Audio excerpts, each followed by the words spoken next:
પંચશીલ કોલેજમાં રક્તદાન કેમ્પ યોજાયો. ગોધરા તાલુકાના કોટડા ગામે આવેલ પંચશીલ કોલેજમાં તારીખ 22 ફેબ્રુઆરી 2026ના રોજ રક્તદાન કેમ્પ યોજાયો હતો.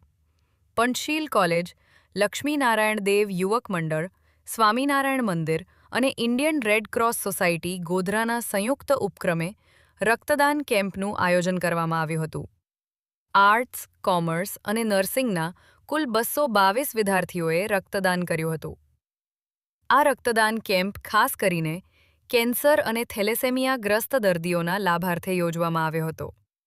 આ કેમ્પમાં મંડળના પ્રમુખ ડૉ. જે.બી. પટેલ, પ્રિન્સિપલ ડૉ. પ્રતીક શ્રીમાળી, અધ્યાપકો, વિદ્યાર્થીઓ, લક્ષ્મીનારાયણ યુવક મંડળના ટ્રસ્ટીઓ વગેરે ઉપસ્થિત રહી કેમ્પને સફળતા બનાવ્યો હતો.